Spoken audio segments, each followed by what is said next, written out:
Assalamualaikum warahmatullahi wabarakatuh. Perkenalkan, nama saya Enggi Nur Ramadhani, biasanya dipanggil Enggi. Saya dengan NIM 2402111000082. Saya berasal dari Universitas Trunojoyo Madura, dan di sini saya akan mempresentasikan hasil analisis saya yang berjudul Analisis Varian Overhead, Pembagian Budget dan Controllable Varian dan Volume Varian dalam Sistem Biaya Standar. Sebelumnya saya ingin mengucapkan banyak terima kasih kepada dosen pengampu mata kuliah akuntansi biaya, yaitu Bapak Dr. Sultan Syah, SE AKMM MAK CA, dan pihak yang membantu pembuatan video ini. Nah, kita masuk ke dalam latar belakang. Jadi, dalam proses produksi, perusahaan itu harus mampu mengendalikan biaya. Jika biaya tidak terkendali, maka perusahaan akan mengalami pemborosan dan efisiensi akan menurun. Untuk digunakan sistem biaya standar, yaitu sistem yang menetapkan biaya ideal yang seharusnya terjadi. Jadi sistem itu udah terdata untuk pengeluaran, pemasukan, dan produksi apa aja. Jadi tidak ada pemborosan dalam perusahaan tersebut. Kemudian biaya aktual dibanding dengan biaya standar menghasilkan varian. Nah, analisis varian yang sangat penting, yaitu yang pertama untuk menilai apakah biaya itu terkendali. Jadi perusahaan itu harus mampu menilai bahwa biaya itu terkendali secara optimal. Yang kedua yaitu menilai pemanfaatan kapasitas. Jadi kapasitas yang ada itu harus dimanfaatkan sesuai dengan baik. Yang ketiga yaitu mengidentifikasi pemborosan. Perusahaan itu harus mengidentifikasi pemborosan yang ada. Jika pengeluaran itu overhead, maka perusahaan itu harus melakukan hal yang agar tidak terjadi pemborosan tersebut. Yang keempat yaitu membantu manajer mengambil keputusan berbasis data. Jadi manajer itu harus mampu mengambil data agar perusahaan itu tidak terjadi pemborosan tersebut gitu. Nah, lanjut ke dalam ruang lingkup pembahasan. Dalam presentasi saya ini, kita akan bahas 3 hal penting. Yang pertama yaitu konsep biaya standar dan struktur overhead. Yang kedua yaitu analisis 2Y varian, yaitu controllable varian dan volume varian. Yang ketiga yaitu studi kasus perhitungan varian pada perusahaan manufaktur. Selain itu juga akan dibahas tentang peran standar house award atau SHA sebagai kunci dalam perhitungan. Nah, tujuan penelitian dari analisis varian yaitu dilakukan untuk mengidentifikasi penyebab selisih biaya. Yang kedua yaitu menilai efisiensi penggunaan tenaga kerja dan mesin. Yang ketiga yaitu mengontrol biaya overhead pada pabrik. Yang keempat yaitu memberikan informasi untuk perbaikan operasional. Yang kelima yaitu menyediakan dasar manajerial dalam menentukan strategi produksi. Jadi perusahaan itu harus mampu menilai dari kelima poin ini. Jika perusahaan dapat menilai 5 poin ini, maka perusahaan itu akan mengalami fee yang sangat tinggi gitu, sesuai dengan biaya yang dikeluarkan, dan biaya pemasukan itu akan lebih tinggi daripada biaya yang dikeluarkan. Jadi untung dari perusahaan tersebut itu akan jadi lebih tinggi. Nah, kita masuk ke dalam pengertian biaya standar. Jadi biaya standar adalah biaya yang seharusnya terjadi dalam kondisi normal, yang seperti kita tahu pada umumnya itu ada 3. Yang pertama yaitu standar bahan baku, jadi bahan baku untuk menghasilkan produk baru. Yang kedua yaitu standar tenaga kerja, yaitu orang yang memproduksi produk perusahaan tersebut. Yang ketiga yaitu standar overhead, jadi standar di luar dari biaya tenaga kerja dan biaya bahan seperti sewa pabrik dan lain-lain. Yang jadi standar itu ditetapkan sebagai tolak ukur efisiensi. Semakin jauh biaya aktual dari standar, semakin besar ketidakefisiensi yang terjadi gitu. Jadi standar ini tuh harus pakai perusahaan secara optimal biar tidak terjadi pemborosan pada perusahaan dan efisiensi itu biar tidak menurun gitu. Kita akan bahas pengertian overhead pabrik. Jadi overhead pabrik adalah seluruh biaya yang tidak termasuk biaya bahan baku dan biaya tenaga kerja langsung. Jenis-jenis overhead yaitu ada 3. Yang pertama, overhead tetap, overhead variabel, dan overhead campuran. Overhead tetap yaitu tidak berubah volume meskipun produksi kita itu menurun gitu. Contohnya itu gaji mandor. Yang kedua yaitu depresiasi mesin. Jadi misal ya perusahaan itu mengalami penurunan produksi. Nah, kita gaji mandor itu tidak mengalami penurunan, jadi sesuai dengan gaji-gaji sebelumnya tanpa ada penurunan meskipun produk yang kita produksi itu menurun. Yang kedua yaitu overhead variabel. Jadi overhead variabel itu berubah sesuai aktivitas yang diproduksi. Misal listrik mesin. Nah, kita kan punya mesin nih, terus mesin ini itu tidak berjalan 1 bulan ke depan, maka listrik kita itu akan menurun sesuai dengan jumlah mesin yang tidak kita pakai gitu. Yang ketiga yaitu overhead campuran, yaitu memiliki unsur tetap dan variabel. Overhead itu penting agar varian dapat dihitung secara benar gitu.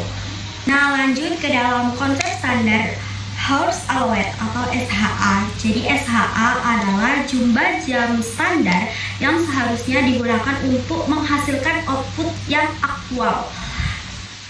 Kata lain dalam aktual itu berarti yang maksimal gitu. SHA sama dengan unit aktual dikali jam standar per unit. Jadi unit yang diproduksi secara optimal dikali dengan jam standar per unit yang diproduksi tersebut. SHA itu sangat penting karena yang pertama yaitu menjadi dasar anggaran fleksibel. Jadi anggaran yang dikeluarkan itu akan tertata atau terperinci, dengan kata lain fleksibel tersebut. Yang kedua yaitu menjadi acuan perhitungan controllable dan volume varian. Jadi jam ini itu menjadi acuan untuk menghitung controllable dan volume varian. Yang ketiga yaitu menilai apakah produksi itu efisien. Jadi produksi itu apakah optimal untuk selanjutnya itu kedepannya akan digunakan secara jangka yang lebih panjang atau seharusnya harus ada revisi dalam pembuatan produk tersebut. Lanjut ke analisis varian overhead.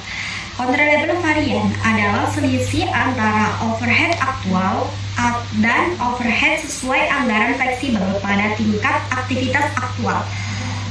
Jadi overhead ini itu sesuai dengan anggaran yang ada dan sesuai dengan struktur-struktur yang emang udah tersusun dari awal. Varian ini menunjukkan seberapa baik manajemen mengendalikan biaya overhead, terutama overhead variabel. Nah, udah jelas ya, berarti varian ini itu atau controllable varian ini itu digunakan untuk manajemen agar menghasilkan biaya overhead yang tidak melakukan pemborosan, jadi sesuai dengan efisiensi yang ada. Nah, kita masuk ke dalam interpretasi. Yang pertama yaitu biaya aktual lebih besar daripada biaya anggaran fleksibel, sama dengan unfavorable, yang artinya terjadi pemborosan atau ketidakefisienan. Jadi perusahaan ini tuh mengalami pemborosan jika biaya aktualnya itu lebih besar dari biaya anggaran. Yang kedua yaitu biaya aktual lebih kecil daripada anggaran fleksibel, yang artinya favorable. Artinya itu biaya aktual itu harus lebih kecil daripada anggaran fleksibel agar perusahaan itu terjadi penghematan, jadi tidak ada pemborosan. Beda dengan biaya aktual lebih besar daripada anggaran Nah, lanjut ke dalam volume varian. Volume varian adalah mengukur pemanfaatan kapasitas produksi yang terjadi karena jam standar itu diperbolehkan jam kapasitas normal. Yang pertama yaitu jika output lebih kecil daripada kapasitas normal, maka varian itu merugikan. Jadi, jika pengeluaran itu lebih kecil daripada kapasitas yang seharusnya emang standar, maka varian itu akan merugi gitu. Beda dengan jika output lebih tinggi daripada, maka varian itu akan menguntungkan gitu. Jadi, perusahaan itu harus berada pada output yang lebih tinggi daripada output yang lebih kecil agar perusahaan itu mendapatkan keuntungan yang maksimal. Kita masuk ke dalam studi kasus, yaitu pada perusahaan manufaktur PT Andalan Manufaktur. Datanya yaitu standar jam 2 jam, terus overhead variabel itu per jamnya 50.000 dan overhead tetap per jamnya yaitu 40.000. Rencana produksinya itu 1000 unit, produksi aktualnya itu 1100 unit, jam aktualnya yaitu 2400 jam, FOH aktualnya yaitu 125 juta dan FOH aktual yaitu 45 juta. Nah, kita hitung nih SHA-nya yaitu 1100 dikali 2 jam. Jadi SHA-nya itu ketemu dengan 2200 per jam. Jadi SHA itu menjadi dasar penting perhitungan varian dan anggaran fleksibel. Terus fleksibel FHO sama dengan SHA dikali tarif per jamnya yaitu 2200 dikali dengan 50.000. Kita ketemu dengan di harga 110 juta. Lanjut kita hitung ke controllable varian. Jadi FOH aktual dikurangi FOH fleksibel. FOH aktualnya itu kan udah ketemu di soalnya, yaitu 125 juta dikurangi dengan FOH fleksibel yang barusan kita hitung yaitu 110 juta sama dengan 15 juta unfavorable. Artinya ada pemborosan biaya overhead variabel dan manajemen tidak efisiensi dalam mengendalikan biaya. Jadi manajemen ini itu tidak teliti untuk mengendalikan biaya sehingga biaya ini itu terjadi unfavorable gitu. Terus kita lanjut menghitung ke FOH fleksibel yaitu 1000 unit dikali dengan 2 jam dikali dengan 40.000 sama dengan 80 juta. FH alokasi kapasitas normal sama dengan 80 juta. Volume variannya sama dengan 80 juta dikurangi 80 juta yang artinya 0, berarti netral, artinya kapasitas yang dimanfaatkan itu sesuai dengan rencana. Namun controllable variannya itu menjadi unfavorable gitu. Meskipun kapasitasnya sesuai dengan rencana, tapi terjadi pemborosan pada perusahaan tersebut. Nah, kita interpretasikan kasus tersebut. Jadi setelah itu kita menghitung controllable varian dan volume variannya. Controllable variannya itu menghasilkan unfavorable yang artinya ada pemborosan pada biaya variabel. Terus volume variannya itu netral, jadi kapasitas yang digunakan itu sesuai dengan standar. Terus jadi analisisnya itu perusahaan perlu memperbaiki pengendalian biaya operasional agar tidak terjadi unfavorable gitu. Jadi manajemen itu harus lebih teliti lagi mengenai data yang ada supaya unfavorable itu bisa menjadi favorable dan bisa mendapatkan keuntungan yang banyak sesuai yang diharapkan dengan pelanggan. Kesimpulan analisis saya tersebut yaitu analisis itu sangat bermanfaat karena yang pertama dapat mengungkapkan penyebab pemborosan biaya, yang kedua yaitu menilai apakah kapasitas dimanfaatkan secara optimal, yang ketiga yaitu menjadi dasar evaluasi operasional, dan yang kelima yaitu mendukung keputusan berbasis data. Jadi dengan adanya analisis ini perusahaan itu akan tahu apakah yang dihasilkan itu mendapatkan atau terjadi pemborosan pada perusahaan atau sebaliknya, yaitu mendapatkan keuntungan yang sangat tinggi untuk biaya produksi yang kita produksi gitu. Terus jika terdapat pemborosan, maka manajemen itu harus memperbaiki data sesuai agar pemborosan itu tidak terulang kembali pada periode sebelumnya gitu, pada periode selanjutnya. Jadi periode sebelumnya itu bisa mendapatkan pembelajaran untuk memperbaiki pada periode selanjutnya gitu. Nah, implikasi manajerial dari analisis varian tersebut yaitu manajemen dapat yang pertama merencanakan produksi lebih akurat. Jadi produksinya itu harus lebih akurat sesuai dengan perusahaan yang sesuai dengan minat keinginan perusahaan.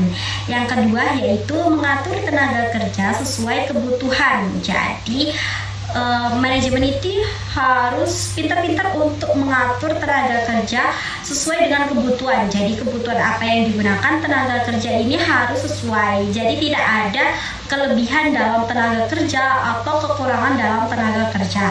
Yang ketiga yaitu menilai apakah kapasitas perlu ditambah atau dikurangin. Jadi menilai apakah bahan baku ini itu kayak kapasitas ini tuh perlu bertambah atau enggak, kayak mesin perlu bertambah atau enggak gitu. Manajemen itu harus pintar untuk mengendalikan kebutuhan tersebut gitu. Yang keempat yaitu mengidentifikasi area pemborosan untuk diperbaiki. Jadi manajemen itu harus melakukan kayak cross check gitu, mengatur ulang apakah di mana terjadi area pemborosan ini agar pada produksi berikutnya tidak terjadi pemborosan yang lebih parah lagi.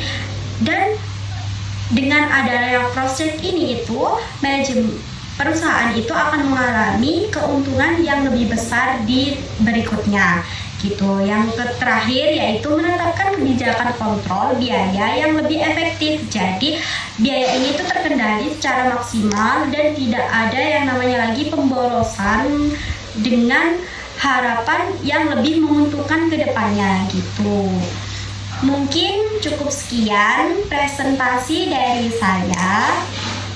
Saya Enggi Nur Ramadhani.